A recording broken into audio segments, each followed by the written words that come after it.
And before we get into it, guys, this episode was brought to you and powered by BetUS.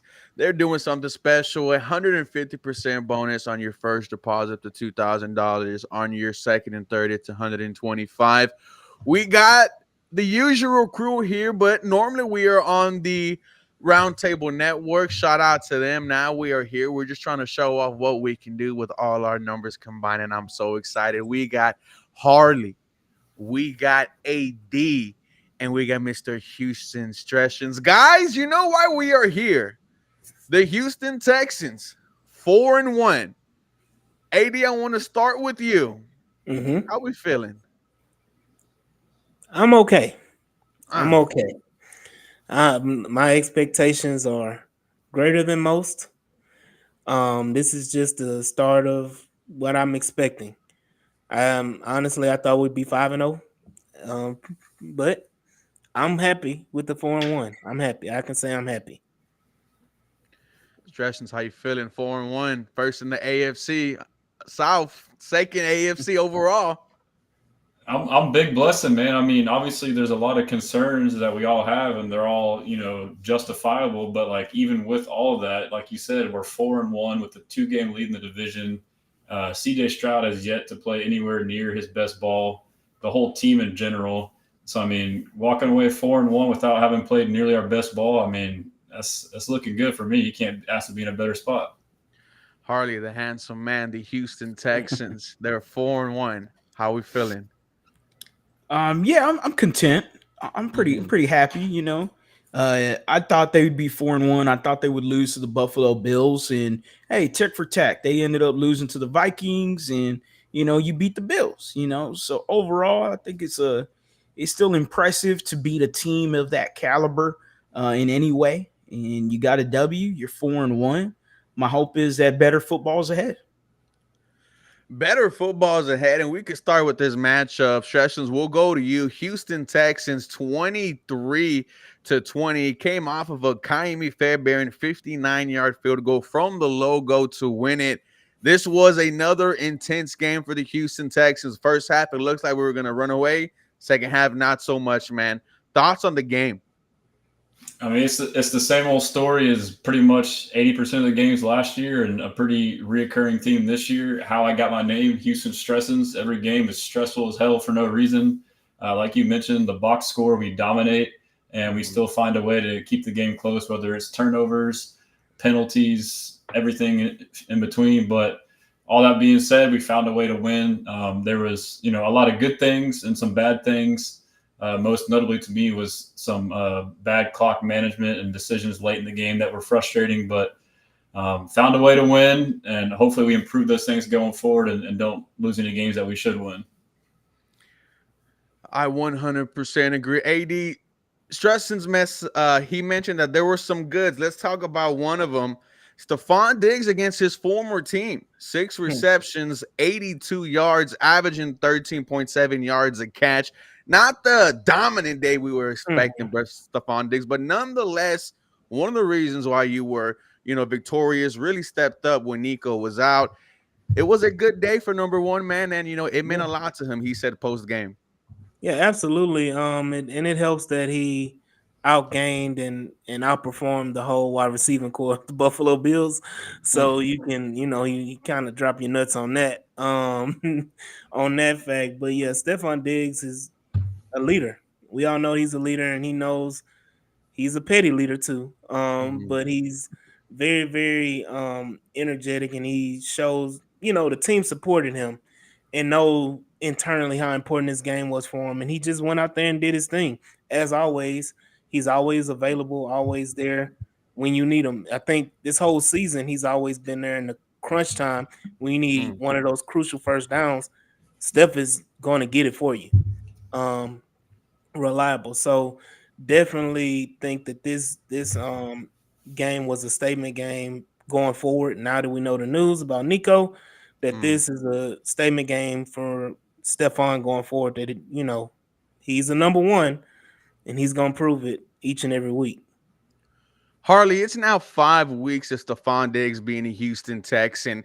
Looking back on it, how do you feel now that he is a Houston Texan? And, Your thoughts in his first 5 weeks? A lot of Buffalo Bills fans and Vikings fans would have expected this situation to blow up. They were saying he is a locker room cancer. He's going to mess it up as soon as he walks in there.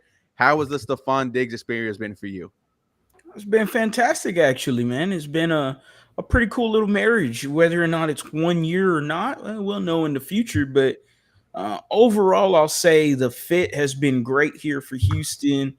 His reaction with the city and everything was real funny in the offseason, and especially during the game with the Bills after the game was over. You know, what's up, H-Town, signing things for the fans and stuff. That was great to see.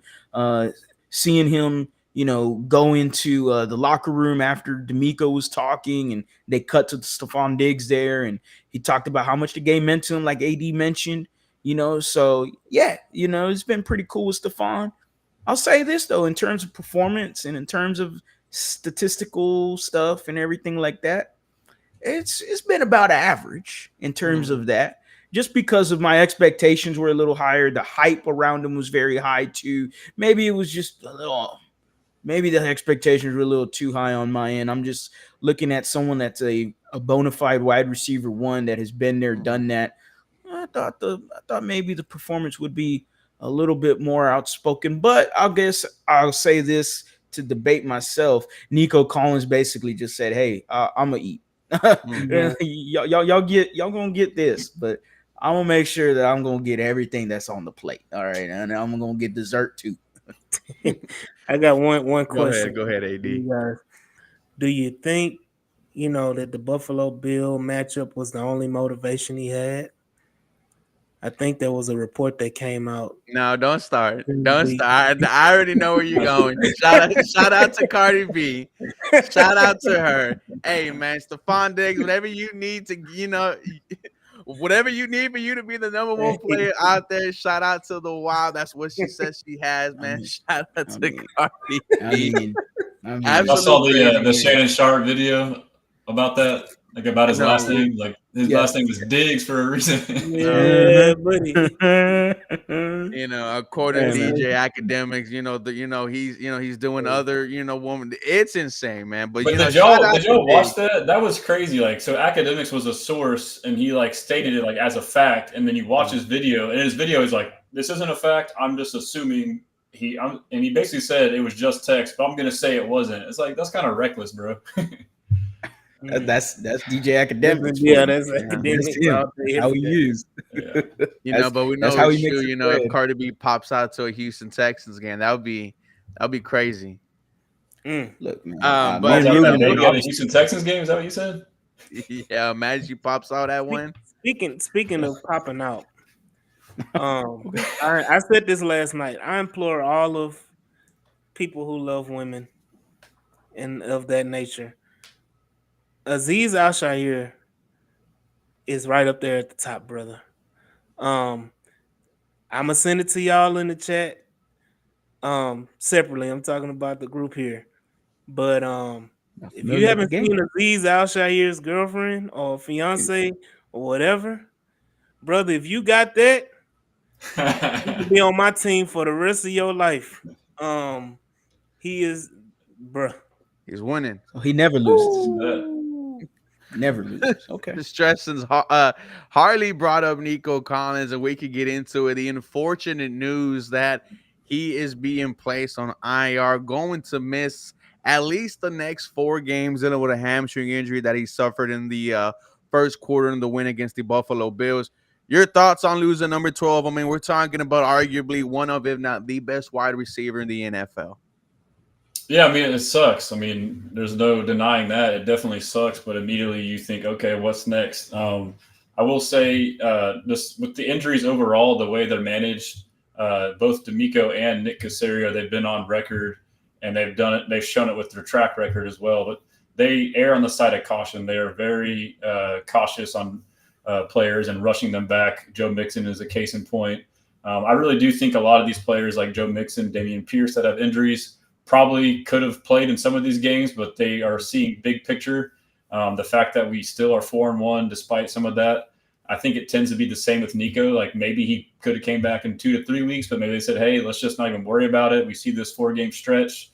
2 of the games, New England and Indy are probably pretty winnable, and then you have a couple tough ones against Green Bay and the New York Jets. But so I like that D'Amico is thinking long term.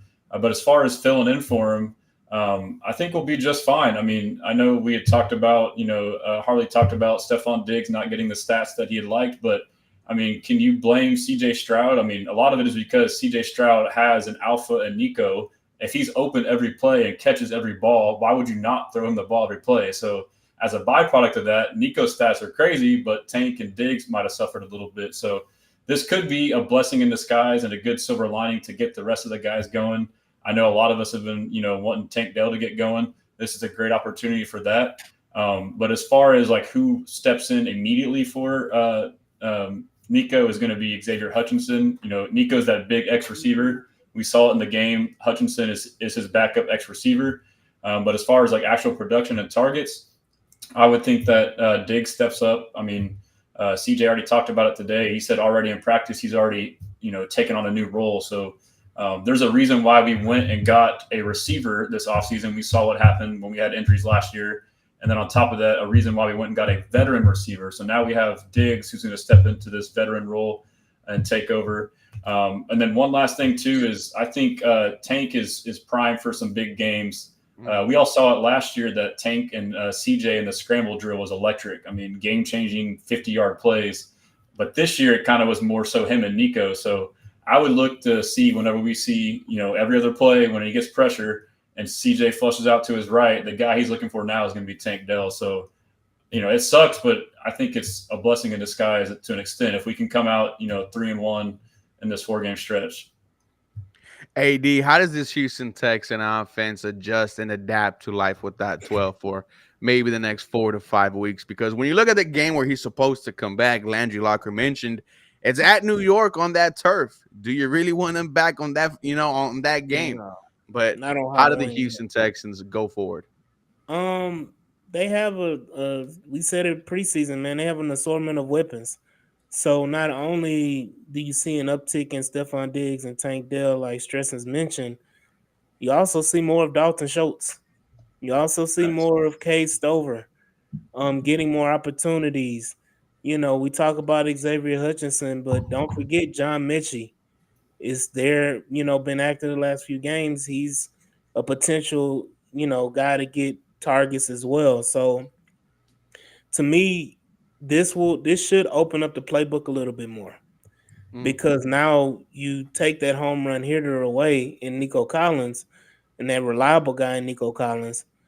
Then you take that away. Now you have to be more creative in your play calling, your play design to get other guys open and opportunities. So definitely, I think now you see more of the everybody eat situation than what we've seen before with just Nico. And Harley, I do think it's going to be Tank that steps up. Dalton Schultz step up. I know AD said it's going to be a mixture of everyone, but which one of these playmakers, who were there for you last year, Tank, Dalton? I mean, my gut says Tank, but I think the real answer is a mix of everyone. This was the reason why you get Stephon Diggs is you had an offense where Nico Collins and Tank Dell didn't exist. And yeah, Noah Brown, hey, kudos to him for having his little back-to-back 100-yard game. But that wasn't very fun offense when it got to a time where you're going, man, kind of missing some Nico and Tank right now, So with the addition of Stephon Diggs, yeah, does it suck? Obviously, you want to be fully healthy every single game. It's not going to happen. I'm in the same alignment as Stressens. I think this is just a precaution. Nico's probably going to be healthy within 2 to 3 weeks. And hey, put him on the IR. Why put him out there at MetLife Stadium, New York Jets on Halloween? There we go. Halloween. Scary we should just forfeit that game. Don't even play. Come on, man.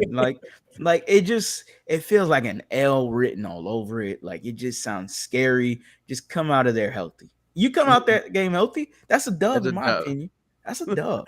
But I mean, I want to say Tank though. I will say just because whenever Nico did go down in the first half, Tank Dell did get a lot of targets his way, some catches his way. Second half, we had an implosion on offense, so I'm not going to throw anything towards Tank there.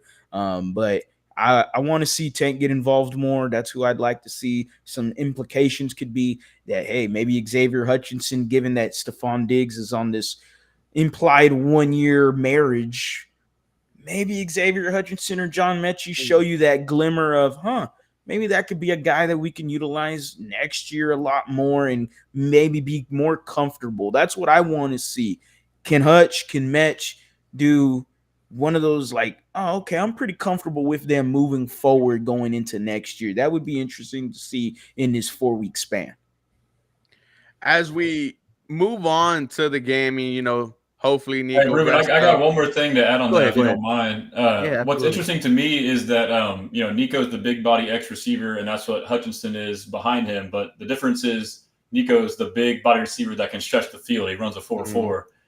Hutchinson can't. So a couple things is typically your X receiver is on the field every time, no matter personnel. If it's 2 tight ends or whatever, if there's 2 receiver sets, 1 receiver set, they're always on the field. So. One, will they take him off if they want to spread the field and use Tank and Diggs?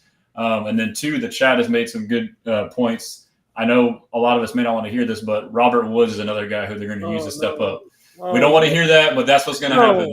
And CJ, that was one of the first names that CJ dropped in his press conference today. But really, I don't think, though, I mean, because he's an outside receiver. So, I mean, Mech and Woods, I would like for Mech, obviously, to be involved, but it's really just going to be Hutch will be the guy that steps in, and now it's just getting the ball to Tank, Diggs, and the tight ends. So let me say this: if Robert Woods catches another punt inside the 5 or 10-yard line again, oh my God, he needs to go. I'm sorry. That's another topic, but Tank Dell needs to be the punt returner. It makes no sense not to have him back there, bro.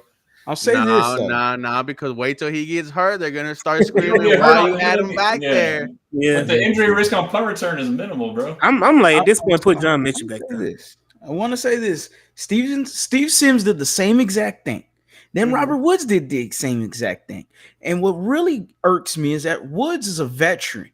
So you would think he would know not to do that. So my attention not goes to Woods and Sims. It goes to Frank Ross, because to me, that is something you're being taught. And that is something where I'm like, okay, Frank, wait a minute.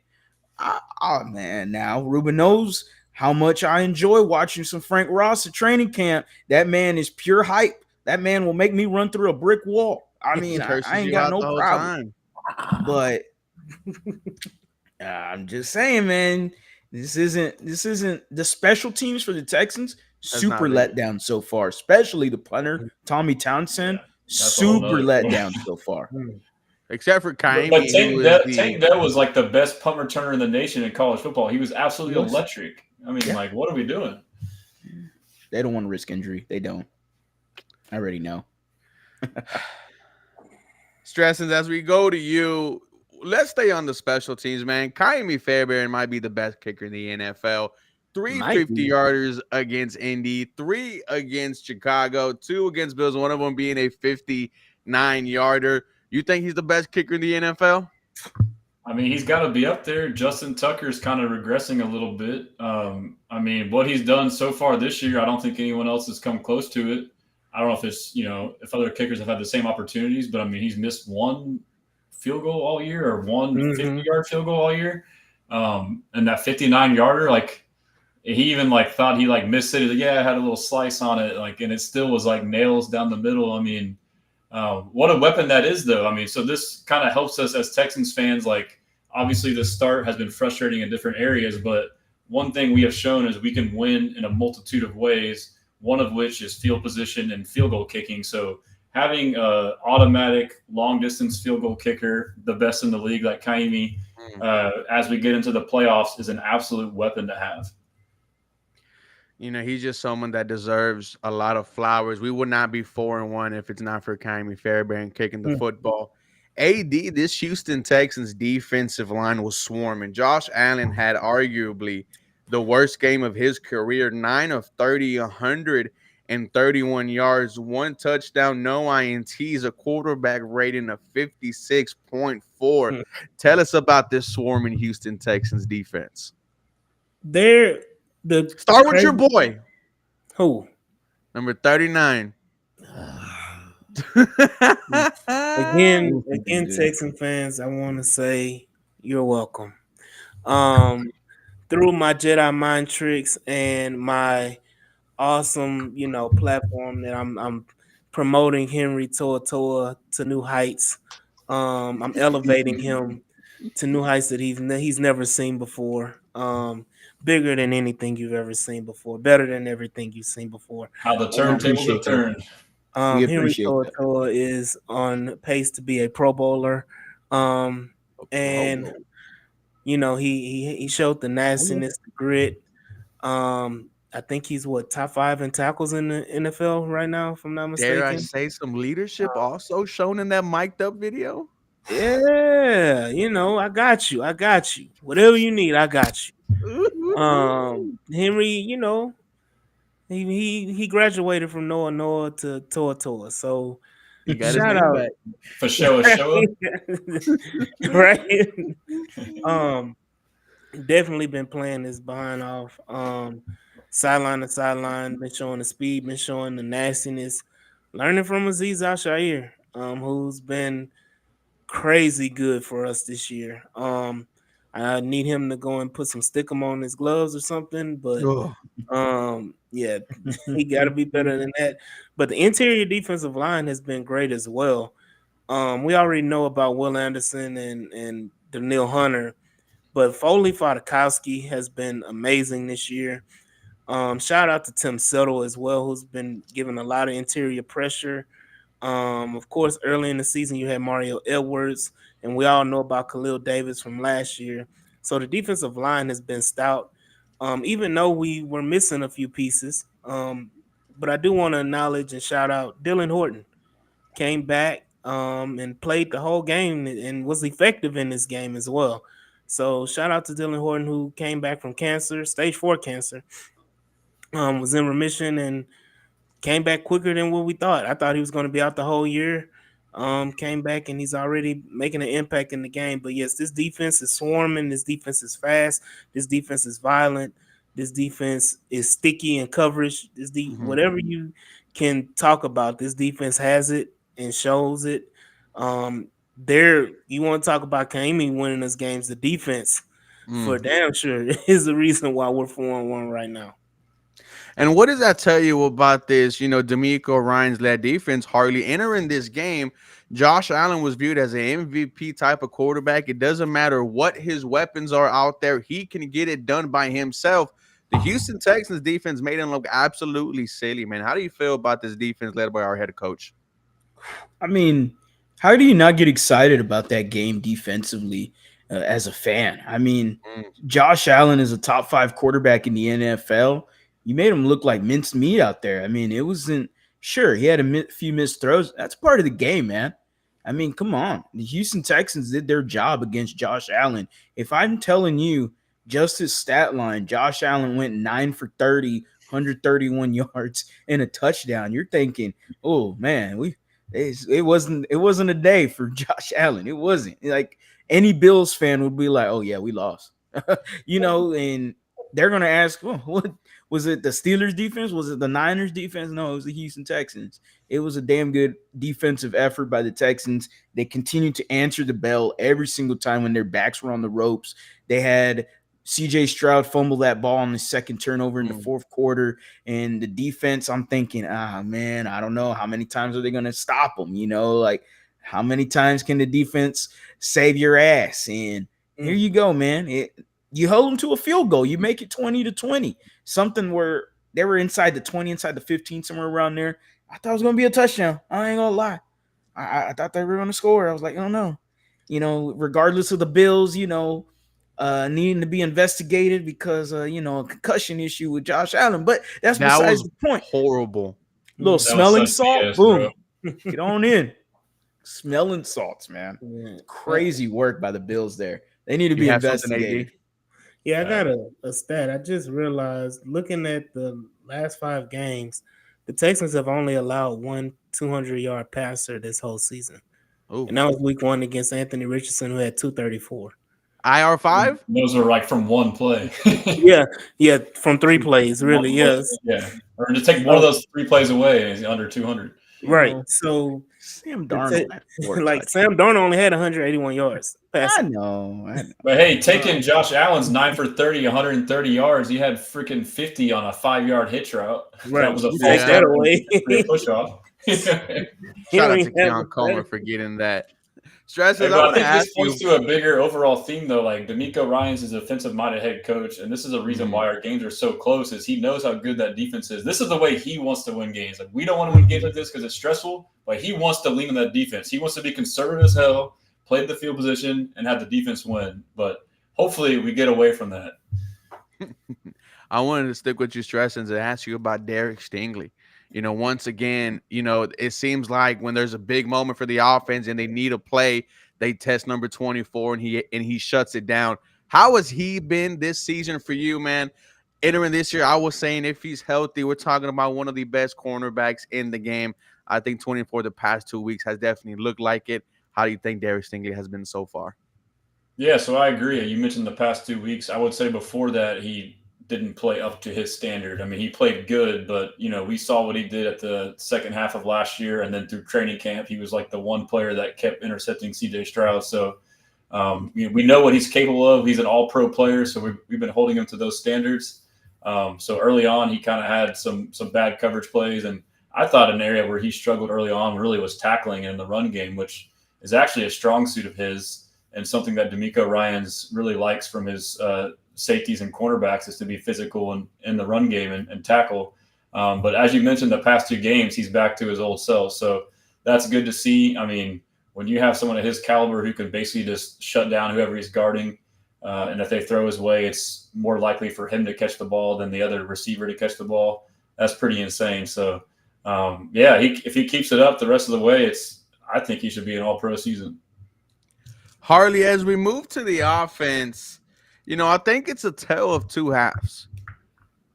First quarter, it's like, wow, this is what we expected. You could have one play on the offense, boom, and go straight to Nico for a deep touchdown. The running game was also working for you. And then we saw life without 12. And in the second half, it looked horrible. Your thoughts on the Houston Texans offense? Because when you look at the stat line, you see C.J. Stroud, 28 of 38, 331 yards, 1 tutty, 1 INT, and you only win this game by 3. And it feels like once again we're having this conversation about the Houston Texans offense just kind of not living up to the expectations. But your thoughts on the O in this Buffalo Bills game? I mean, I think you hit it on the head right there. It's a tale of 2 halves. The first half is really what you want to implore on as a Texans fan. You want to really get that first half and make it 4 quarters. Because that first half, chef's kiss, man. I mean, it was just money. And Ruben, you said this, man. It felt like it was easy. Like we said it on Bleacher Report, man. It kind of felt like it was too easy to score in the first half, and you only scored 17. They're lucky the half ended. I'm for real because Tank Dell was really getting going in